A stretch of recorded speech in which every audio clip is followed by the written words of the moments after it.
여러분 다들 잘 지내셨습니까? 예, 와, 이번 수련회처럼 이렇게 응급실도 많이 가고 또 갑자기 아파가지고 집으로 귀가하게 되는 그런 일들도 참 많이 있었던 적이 없었던 것 같습니다. 그럼에도 불구하고 저를 비롯한 우리 두 분의 간사님과 함께 이 수련회가 참 감사한 것은 사실 간사의 역할은, 저를 비롯한 두 분 간사님의 역할은 여러분들과 주강사 목사님들이 최상의 관계를 유지하도록 그 중간에서 사실은 노력하고 애를 쓰는 게 제가 생각하는 그런 간사 역할이라고 생각을 하는데, 그래서 어떻게 보면 더 강사님들도 알 수 있고 여러분들도 알 수 있으니까 이 간사의 자리가 더 영광스럽고 또 은혜로운 자리이다는 것을 저는 이번 수련회를 하면서 참 많이 느끼게 되었습니다. 그래서 우리 강사 세 분의 강사 목사님들이 얼마나 또 좋으신 분들이고 여러분들을 정말로 사랑하셔서 그런 어떤 하나님이 주시는 마음을 품고 여러분들을 위해서 말씀을 준비하고 이런 것들이 느껴졌고, 그리고 여러분들도 그 강사님들을 대하는 태도나 특별히 이제 설교를 듣고 하는 태도들, 이런 것들이 강사 목사님을 정말로 존경하고 또 사랑하는 마음으로, 또 물론 하나님에 대한 영광을 생각하는 마음도 있지만 또 그런 강사분들과 여러분들의 관계가 잘 형성이 된 것 같아서 너무나 감사드립니다. 그래서 제가 이제 말씀드렸지만 여러분들은 강사 목사님을 통해서 은혜를 들은 것이고요, 저를 비롯한 우리 강사 목사님들은 은혜를 보았습니다.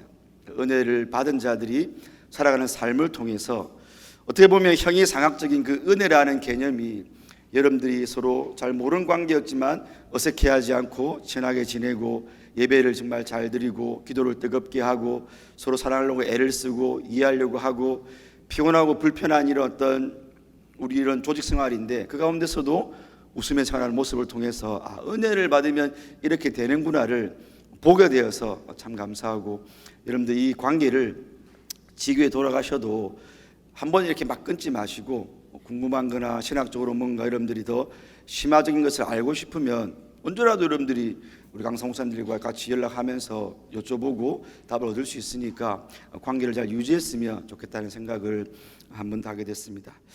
오늘 여러분들과 함께 이 폐예배를 드리면서 제가 말씀하고자 하는 요지는 바로 이것입니다. 이제 우리가 하나님이 배설하신 이 은혜 잔치를 통해서 하나님이 주시는 그 은혜를 우리 강사 목사님들을 통해서 우리가 받았습니다. 그러면 이제 우리가 돌아가서는 어떻게 살 것인가에 대한 것입니다. 사실 대부분의 모든 수련회의 폐예배의 주제는 바로 이것이죠. 우리가 은혜를 받았다면, 사실 어떤 분들은 은혜를 못 받았을 수 있겠지만 일반화시킬 수 없는 부분도 있겠지만, 우리가 여러분들이 하나님의 은혜의 한 조각이라도 부스러기라도 받았다고 가정했을 때 우리가 이 은혜를 어떻게 간직하면서 우리가 이 은혜로 말미암는 변화된 삶으로 다시 돌아가서 그 평범한 일상에서 은혜 받은 자답게 살아갈 것인가라는 것입니다.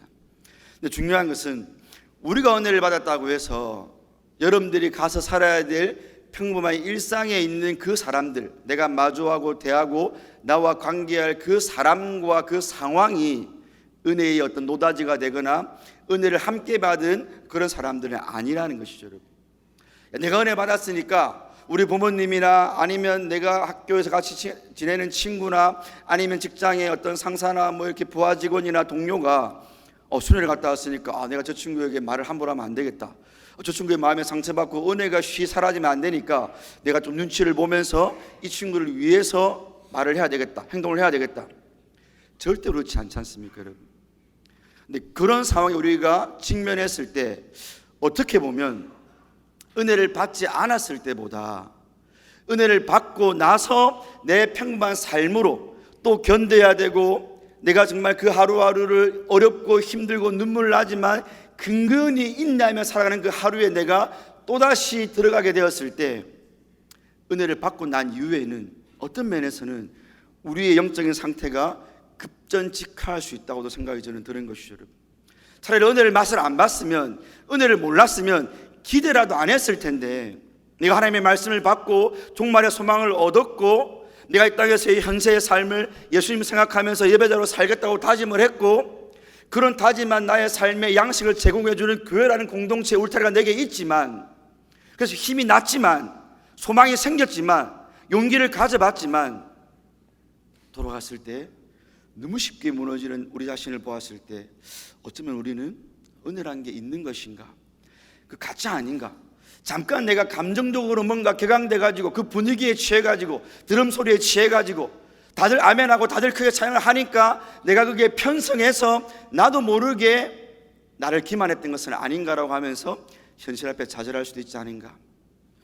근데 그것을 저를 비롯한 우리 강사님들이나 우리 여기 계신 교육자분들은 십수년간 혹은 정말로 인생의 신앙생활을 한 직후부터 너무 많이 그것을 경험했기 때문에 여러분들에게 저는 이 말씀을 그런 의미에서 준비해 봤습니다. 그러지 않도록. 이 말씀이 여러분들이 돌아가는 현장을 바꾸지를 못하겠지만 그 현장을 대하는 여러분의 자세와 삶의 어떤 이런 마음의 중심은 분명히 저는 바꿀 수 있다고 생각하기 때문에 우리 짧지만 이 말씀을 받고 함께 평범한 일상으로 또 견뎌야 될 일상으로 어떻게 보면 메마르고 푸석하고 건조해서 갈라져 있는 그 일상으로 우리가 한 발 한 발 내딛기를 원합니다. 그러기 위해서는 여러분 우리가 죄를 알아야 되는데요, 우리가 죄의 절대적인 지배로부터, 그러니까 완전히 죄가 우리를 장악해가지고 처음에 태어날 때부터 죄 가운데 태어나고 죄를 먹고 마시고 결국에는 죄와 함께 영원한 불못으로 들어갈 그런 상태는 아니지만 우리는 여전히 우리 안에 내재하고 있는 부패한 죄의 속성들과 싸우고 있는 사람들임을 우리는 깨달아야 합니다. 우리가 이것을 구원의 세 가지 시조로 살펴보자면, 우리가 예수 그리스도를 처음 믿고 내가 예수님을 믿음으로 말미암는 의롭다함을 받았을 때 우리는 죄의 형벌로부터 구원을 받았습니다. 그 믿음을 가지고 예수님과 연합된 자는 결코 다시는 죄의 형벌이 없죠. 예수님이 그 형벌을 대신 짊어졌기 때문에. 그게 우리가 칭의를 통해 받는 죄의 형벌로부터의 구원입니다. 그리고 우리는 죄의 형벌의 제거 가운데, 우리는 든든한 구원의 보장 가운데 이제 죄의 세력과는 싸우고 있는 거죠. 여러분, 죄의 형벌은 없습니다. 우리가 두려워할 필요가 없습니다. 두려움으로 뭔가 율법주의로 뭐를 할 필요는 없습니다. 그러나 하나님이 신비한 하나님의 뜻 가운데 우리를 바로 성화의 단계로 안 들고 가시고 이 땅에서 죄와 싸우는 성화의 과정을 허락하신 거죠. 그게 바로 죄의 세력과의 싸움입니다. 우리가 이 싸움을 주님의 은혜로 잘 싸우고 하나님의 때의 영화의 단계에 가게 되면 그때는 죄의 존재로부터 구원을 받게 될 것입니다. 그러니까 우리는 지금 어디에 끼어 있는 것입니까, 여러분? 칭의로 말미암아 죄의 형벌로부터는 구원받았고 우리의 소망은 하나님의 은혜로 영화의 단계에 이르렀을 때 죄가 아예 없는, 그래서 우리가 온 마음으로 온 뜻으로 하나님께 영광 돌릴 수 있는 죄가 없는 죄의 존재로부터의 구원을 받을 것이지만 이 땅에 눈물 골짜기 어가는 죄와 싸워야 되는, 아무리 우리가 몸부림쳐도 죄를 완전히 없앨 수는 없는, 완전주의로 우리가 갈 수는 없는 그런 성화의 과정 속에 분투함 가운데 히브리서 기자는 죄와 피 흘리기까지 싸워야 되는 과정 가운데 있다는 것을 잊어버리면 절대로 안 됩니다. 여러분, 너무 중요한 것입니다. 그래서 존 오웬 목사님은요, 신자는 합법적으로 세워진 생명의 법, 하나님이 우리에게 합법적으로 예수님의 의로우심으로 세우신 생명의 법과 불법적으로 남아있는 죄의 영향력, 이건 불법입니다. 게릴라처럼 우리 안에 몰래 들어와서 침투해가지고 하나님의 은혜의 성막을 무너뜨리려고 하는 불법적인 죄의 영향력 사이에서 죽는 날까지, 여러분, 너무 좀 광범위하지만 오늘 여러분들이 은혜를 받고 돌아가는 그날도 죽는 날에 포함되어 있죠. 여러분, 그 과정 가운데 있기 때문에 우리가 이 사실을 반드시 기억해야 됩니다. 그리고 청교도 토마스 구딘 목사님도 이런 상태에 있는, 우리가 죄 형벌로부터 구원받기 때문에 너무 감사하고 너무 감격적이고 이제 나는 죄와 상관없는 줄 알았지만, 그러나 이렇게 죄와 현실적으로 싸워야 되는 우리에 대해서 뭐라고 하셨냐면, 어둠 속을 걷고 있는 빛의 자녀들, 우리의 존재는, 우리의 신분은 죄의 자녀가 죄나 어둠의 자녀가 아니지만 빛의 자녀는 맞는데요. 여러분, 우리가 가는 그 길은 어둠이 여전히 곳곳에 엄습해 있고 도사리고 있다는 것입니다. 여기에 우리가 사실 갈등이 있는 거죠. 여러분, 맨날 성경 가면 우리가 빛의 자녀라고 하고 어둠이 없다고 하고 우리에게 많은 긍정적인 말들, 진리를 선포해 주시는데 실상 내가 걸어가는 길은 어둠이 너무나 많이 있으니까 우리는 요거를 해석해야 되는데, 왜 어둠이 있으며 이 어둠을 하나님의 진리의 말씀으로 비추어서 그러면 내가 이 어둠을 어떻게 이겨나가야 될 것인가를 우리가 상고해야 되는데, 우리는 거꾸로 하나님이 어둠이 없다고 했고 하나님이 빛이라고 했고 우리는 빛의 자녀라고 했는데 왜 어둠이 있지? 이거 진리가 잘못된 거 아니야 라고 가버리니까 우리 마음이 더 낙심되고 진리를 붙잡지 않게 되는, 그러니까 성경을 더 이상 기대하지 않게 되는, 설교를 더 이상 소망하지 않게 되는. 왜요? 해봤는데, 한번 믿어봤는데, 여기서 은혜 받고 내가 한번 결심해가지고 살아가려고 해봤는데 여전히 어둠이 더 강한 것 같으니까 거기서 오는 어떤 낙심이 훨씬 우리를 더 어렵게 만드는 것입니다.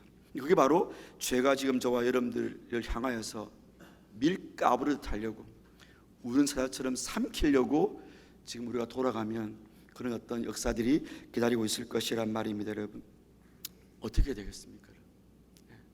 사실 우리가 3박 4일 동안 여러분들이 찬양하고 기도했던 가사나 기도의 제목들은 저는 이렇게 생각합니다. 다윗이 말했던 내가 사망의 음침한 골짜기를 다닐지라도, 해, 여기서 말하는 해는 악을 말합니다. 악, 나쁨을 말합니다. 그 악을 두려워하지 않을 것은, 죄를 두려워하지 않을 것은 주님이 나와 함께 하시기 때문이다라고 우리는 그런 고백을 지금 했어요, 여러분. 그래서 한번 소망을 얻어본 거죠. 내가 이제 돌아가면 다시 나에게 악이 오고 죄가 나를 유혹하고 어떤 고난과 아픔이 오더라도 그런 악 가운데 나는 주와 함께하면서 이겨낼 거야 라고 기도 많이 했고 우리는 그렇게 말씀도 들었습니다. 근데 여러분, 이 고백을 했던 다윗의 다른 시편을 우리가 기억하지 않습니까? 죄 때문에 자기 침상을 눈물로 띄운다고 약간의 과장법이겠지만 그러나 그 마음의 진심만큼은 그렇게 죄에 넘어가는 자신을 보게 되었고요, 비탄시, 그리고 수많은 어떤 절규의 시들. 하나님 언제까지입니까? 그건 하루 이틀 일이 아니었다는 거죠, 여러분. 시편 23편도 고백한 그 다윗이 또 수많은 다윗의 시편들 가운데서는 절규하고 단식하고 아파하고 힘들어 하더라는 거죠. 그럼 이상하게 생각할 필요가 없는 거죠. 여러분들이 이곳에서 시편 23편을 노래하고 23편의 진리를 들었다고 할지라도 우리는 또 돌아가면 하나님 진짜 언제까지입니까? 정말로 저 이대로 내버려 두실 겁니까? 라는 단식 혹은 불신앙의 침묵을 할 때가 많다는 거죠. 단식은 그래도 우리가 어느 정도 하나님의 기대가 있을 때 하는 거죠. 주님, 당신이 살아계신 걸 아는데 왜 안 도와주십니까? 할 때는 단식을 하는 건데, 불신앙의 침묵은 더 무서운 거죠. 이제 더 이상 하나님을 구하지도 않고 하나님께 기도하지도 않고 하나님을 부르지도 않는 불신앙의 침묵 상태까지도 우리는 갈 수 있는 거 아닙니까, 여러분? 그래서 우리는 이런 죄에 맞닥뜨릴 겁니다, 여러분. 그럼 죄가 과연 뭐길래, 여러분? 그럼 이 죄가 뭔지 알아야 우리가 이 죄를 이길 수 있는 메커니즘을 알 수 있을 거 아닙니까, 여러분? 우리 개혁신앙에서 죄는 여러분 실체는 아니에요, 여러분. 하나님이 모든 걸 창조했는데 죄가 만약에 어떤 이런 물질적이고 어떤 뭔가 영적인 실체라면 그럼 하나님도 하나님이 죄를 창조한 게 되니까 죄는 어떤 실체는 아닙니다, 여러분. 근데 실체는 아닌데 우리 안에 죄가 들어오면 어떤 현상이 일어나냐면 우리의 전인격을 지배해버리면서 죄가 완전히 우리를 썰어가 버리는 강한 영향력이 있더라는 거죠, 여러분. 그래서 제가 살펴본 개혁주의에서 죄론을 말할 때는 이 두 가지였습니다. 실체는 아니지만 죄는 어떤 영향력을 가지고 있다. 근데 이 실체가 아니란 말은 어떤 의미냐면 어떤 것의 부재라는 거죠. 부재, 여러분. 제가 이해하는 바는 하나님이 주신 의로움의 부재, 원의의 부재, 혹은 하나님이 계셔야 될 자리에 인간이 그 하나님을 밀어내고 하나님이 부재함으로 말미암은 그 상태가 죄라는 거죠. 이렇게 이해하면 좋을 것 같아요, 여러분. 자동차가 있는데요, 자동차가 만약에 브레이크가 고장나거나 핸들이 고장나면 그 자동차에 뭔가가 더해지거나 자동차에 뭔가 부속품이 더 이렇게 어떤 실체가 거기에 달라붙은 건 아닙니다.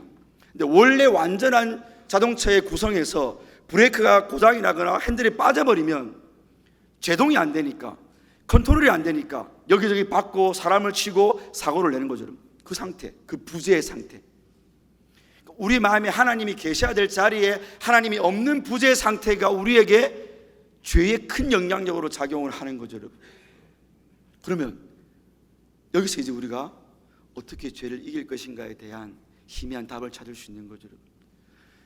죄가 하나님의 부재로 인한 그 영향력으로 우리를 죄의 열매를 맺게 하는 대로 우리를 강하게 끌고 가는 거라면, 그러면 부재의 그 자리에 내가 하나님 다시 모시면, 하나님이 계셔야 될 자리에 하나님이 다시 좌정하시고 내가 그 하나님을 나의 왕으로 인정을 하고 나는 하나님께 부복하는 원래의 나의 종의 자리로, 피조물의 자리로, 하나님 절대 의존의 자리로 내려가면, 그러면 내가 죄를 싸워서 이기는 게 아니고 하나님 내 마음에 그렇게 오시면 죄는 이겨지는구나.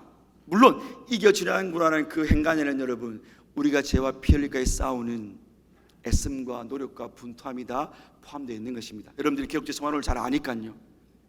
하나님의 은혜의 주도권과 함께 인간의 열심히 개혁주의 생활론의 우리 핵심 아닙니까?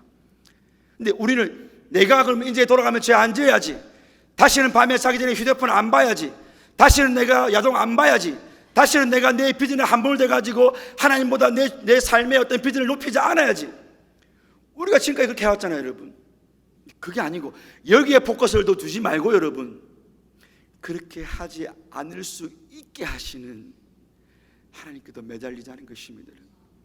하나님을 더 사랑하는데 나의 삶을 더 드리자는 것입니다. 여러분, 내가 죄를 안 지으려고 발버둥 치는, 아니면 하나님이 나에게 하라고 하신 율법을 지키려고 발버둥 치는 그런 삶이 아니고, 우리 신앙의 에너지를 거기에 쏟는 것이 아니고, 그렇게 할 수 있게 해주시는, 말씀에 어긋나지 않게 살게 해주시는, 말씀을 지키게 해주시는 그 동력이 되시는, 그 생명이 되시는, 그 전부가 되시는 하나님을 사랑하는데 우리의 에너지를 다 쏟아보자 하는 것입니다, 여러분. 왜냐하면 죄는 우리가 진리가 뭔지 모르게 우리를 기만하는 것으로 우리를 죄로 몰아가고요, 죄는 우리의 의지를, 우리의 육신의 정욕과 결부시켜가지고 우리를 몰아가기 때문에, 그럼 우리가 해야 될 건 뭡니까 여러분? 내가 지성적으로 하나님을 제대로 만나기 위해서 기도하면서 성령을 의지하면서 하나님을 사랑해 달라고 말씀을 보고 말씀을 공부하고 설교 말씀에 집중하는 것입니다. 왜요? 하나님의 부재를 만드는 죄의 메커니즘이 하나님을 모르게 만드는 것이고, 근데 그 모름이라는 건 인격적인 모름 말입니다, 여러분. 주어 들어 아는 게 아니고 하나님을 정말로 내가 인격적으로 모르게 만드는 게 죄의 기만이니까, 그 기만에 넘어가지 않기 위해서는 인격적으로 만나는 데 나를 드리는 것입니다. 어떻게 해요? 성령을 의지해서, 성령님, 진리이신 당신께서 내가 성경을 펴서 읽을 때, 진리의 말씀을 들을 때, 진리를 공부할 때, 그저 사람의 말이 아니라 하나님의 말씀으로 들리게 해주시고, 말씀을 통해 보이지 아니하는 하나님 당신을 보게 해주세요라고 우리를 기도하면서 성신을 의지하면서 진리를 가깝게 하는 거죠, 여러분. 그리고 제가 우리의 의지를 속박하니까요, 여러분, 우리 안에 남아있는 육신의 정욕과 안목의 정욕과 이생의 자랑이 우리를 끌어가니까 우리가 해야 될 것은, 성령님, 제 힘으로는 도저히 어떤 유혹이 올 때 성경 펼칠 힘이 없습니다. 오늘 집에 돌아갔을 때 엄마의 잔소리에 내 마음이 무너지지 않을 제 자신감이 없습니다, 주님. 아니, 이미 지금 회사에서 걸려온 전화 때문에 제 마음은 무너져 있습니다, 주님. 그러나 그때에도 제가 제 의지를 격발시켜서 기도하는 자리에 무릎 꿇고 앉아서, 주님, 또 지금 제 마음이 어두워졌고 제 마음은 아프고 제 마음은 불안하고 제 마음은 염려로 가득 차 있는데요, 주님, 이전 같았으면 저 이거 휴대폰 보면서 맛집 가면서 친구랑 놀러 다니면서 풀었을 건데, 주님, 이제는 저 그렇게 하지 않고 주님 앞에 한번 엎드려서 기도해 보면서 성령님이 말씀하신 대로 하나님의 방법대로 저 한번 이거 내보고 싶어요, 주님. 근데 저로서는 못하니까 좀 도와주세요, 주님. 저를 잘 아시지 않습니까? 그리고 주님 사랑하는 마음으로 이기게 해주세요, 주님. 이렇게 하는 거죠, 여러분. 이렇게 하는 것입니다. 이게 설교의 전부입니다, 여러분. 이것을 오늘 본문을 설교했던 이 토마스 찰머스라는 분이 계십니다. 이분이 어떻게 했냐면, 여러분, 길고 좁은 비크가 있는데 여기 있는 공기를 어떻게 뺄 것인가에 대해서 우리가 뭐 이렇게 뽐변을 할 수도 있고 뭐 어떤 뭐 진공산소를 만들기 위한 정교한 과학적인 어떤 게 있겠죠. 근데 이분의 말은 물을 부으면 된다. 그게 뭘 채워버려라. 그럼 그게 공기가 빠진다는 거죠. 우리가 우리 안에 있는 세상 사랑, 죄의 정욕을 밀어내기 위해서 막 뻔뻔질을 하고, 여러분, 땀을 흘리면서 막 머리를 써가면서 어떻게 진공상태로 만들지? 와, 이거 하려면 진짜 진공상태 만드는 뭔가 기계가 필요한데, 와, 근데 나는 그 살 수도 없는데, 얻을 수도 없는데, 우리가 그렇게 해왔다면 그게 아니고, 여러분, 내 마음에 하나님 사랑으로 채우면 세상 사랑은 가버린다는 것입니다, 여러분. 그러니까 우리가 하나님 사랑하기 위해서 애를 써야 된다는 것입니다. 그게 사도 요한이 말하는 바이기도 합니다. 우리 마음은 절대로 중립 상태에 있지 않고 전쟁터인데 세상을 사랑해서 세상의 정욕대로 가든지 하나님을 사랑해서 하나님이 말씀하신 대로 살든지, 이것을 어거스틴 목사님은 하나님을 먼저 사랑하십시오, 그리고 여러분 마음 조금 각색하면 네 마음대로 사세요라고 했어요. 왜요? 하나님을 사랑하는 자는 하나님의 계명을 지키니까요. 계명을 지켜서 하나님 사랑을 증명하려고 하는 게 아니고 내가 하나님을 사랑하면 계명 사랑으로 가시더란 말입니다. 여러분, 그럼 우리가 해야 될 것은 당연히 하나님 사랑을 추구하는 거죠. 여러분, 요 예화만 하고 마치겠습니다. 여러분, 제 아들이 있는데 6살짜리입니다. 교환교회에 다니는데 자갈치를, 과자 있잖아요, 과자, 자갈치를 주일학교 선물을 받았더라고요. 그래서 제가 진짜 먹고 싶어가지고 야 리우야, 그 아빠 주면 안 되냐고 하니까 처음에는 이제 좀 망설이더라고요. 주기 싫다고. 그래서 제가 아빠가 리우한테 좀 이따가 로봇 하나 사주려고 그랬는데 하니까 그 과자를 진짜 갖고 와갖고 이거 아빠 먹으라고 막 그러는 거예요. 그냥 제가 그거 먹었어요. 여러분, 뭡니까 여러분? 제 아들에게 자갈치만 있었을 때는 그게 전부인 거예요. 근데 제가 더 좋은 것, 더 귀한 것, 제가 그 친구에게 더 중요한 것을 주고자 하니까 그게 자기 마음에 들어오니까 그걸 놓아버릴 수 있더라는 거죠. 여러분, 여러분들이 하나님 사랑의 가치와 하나님 사랑의 아름다움과 그 영광과 그 어떤 위로와 소망을 우리가 맛을 보면 그때는 우리가 손에 쥐고 있었던 것, 놓기 힘들었던 건 여러분 죄의 열매들 말입니다. 그리고 죄를 일으키는 그 동력들 있지 않습니까? 우리 정욕들, 그거를 쉽게 우리가, 물론 그게 완전 쉽지는 않겠지만 우리가 죽기 전까지는 어느 정도 놓아버릴 수 있는, 그리고 기쁨으로 하나님 사랑할 수 있는 상태가 된다라는 것입니다. 그러므로 여러분, 이제 돌아가셔서 여러분들이 당면하고 직면하는 그 삶에 너무 쉽게 좌절하고 그게 함몰돼 가지고 또 시간 지나니까 별거 없더라 라는 그런 어떤 진부하고도 항상 했던 그런 루틴이 아니고 주님 사랑에 여러분의 전 존재를 거심으로, 그러나 그 사랑하게 하시는 하나님의 형상이신 예수님을 늘 주목하시고 집중하시고 그분을 생각하시고 그분을 응시하심으로써 충만한 하나님 사랑을 누리고 그로 말미암아 격발되어 나오는 이웃 사랑까지 가는, 오늘 설교 제목이죠. 거기서 나오는 이웃 사랑까지 갈 수 있는 저와 여러분들 되시기를 주님의 이름으로 축원드립니다.